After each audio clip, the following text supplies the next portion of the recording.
ناظرین السلام علیکم۔ سب سے پہلے تو جماعت احمدیہ عالمگیر کے جلسہ سالانہ جات حضرت مسیح علیہ السلام کے دو الہامات یاتون من کل فجن عمیق و یاتیک من کل فجن عمیق کا منہ کھولتا ثبوت ہے۔ آپ علیہ السلام جلسہ سالانہ حاجات کی غرض و غایت کے بارے میں اپنی کتاب آسمانی فیصلہ میں یوں راکم تراز ہیں۔ حت الوسع تمام دوستوں کو محض للہ ربانی باتوں کے سننے کے لیے اور دعا میں شریک ہونے کے لیے اس تاریخ پر آنا چاہیے، اور اس جلسہ میں ایسے حقائق اور معارف کے سنانے کا شکر رہے گا جو ایمان اور یقین اور معرفت کو ترقی دینے کے لیے ضروری ہیں، اور نیز ان دوستوں کے لیے خاص دعائیں اور خاص توجہ ہوگی، اور حت الوسع بزرگاہ ارحم الراحمین کوشش کی جائے گی کہ خدا تعالیٰ اپنی طرف ان کو کھینچے اور اپنے لیے قبول کرے اور پاک تبدیلی ان میں بخشے۔ اور ایک عارضی فائدہ یہ بھی ہوگا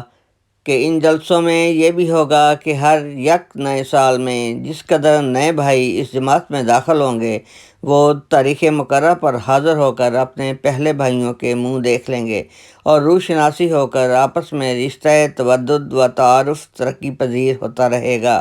اور جو بھائی اس عرصہ میں اس سرائے فانی سے انتقال کر جائے گا اس جلسہ میں اس کے لیے دعائے مغفرت کی جائے گی، اور تمام بھائیوں کو روحانی طور پر ایک کرنے کے لیے ان کی خشکی اور اجنبیت اور نفاق کو درمیان سے اٹھا دینے کے لیے بدرگاہ حضرت عزت جل شانہ کوشش کی جائے گی، اور اس روحانی جلسے میں اور بھی کئی روحانی فوائد اور منافع ہوں گے جو انشاءاللہ القدیر وقتاً فوقتاً ظاہر ہوتے رہیں گے۔ نیز آپ ان جلسوں میں شامل ہونے والوں کے لیے ان الفاظ میں دعائیں دیتے ہیں۔ ہر ایک صاحب جو اس للہی جلسہ کے لیے سفر اختیار کریں، خدا تعالیٰ ان کے ساتھ ہو اور ان کو اجر عظیم بخشے اور ان پر رحم کرے، اور ان کی مشکلات اور اضطراب کے حالات ان پر آسان کر دے، اور ان کے ہم و غم دور فرما دے، اور ان کو ہر یک تکلیف سے مخلصی عنایت کرے، اور ان کی مرادات کی راہیں ان پر کھول دے، اور روز آخرت میں اپنے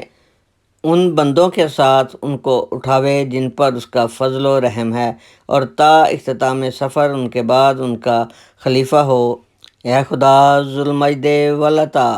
اور رحیم اور مشکل کشا، یہ تمام دعائیں قبول کر اور ہمیں ہمارے مخالفوں پر روشن نشانوں کے ساتھ غلبہ عطا فرما کہ ہر یک قوت اور طاقت تجھ کو ہی ہے۔ آپ اپنے ایک شعر میں فرماتے ہیں، نیک دل کو کثرت ایجاز کی حاجت نہیں، ایک نشاں کافی ہے گر ہو دل میں خوف کردگار۔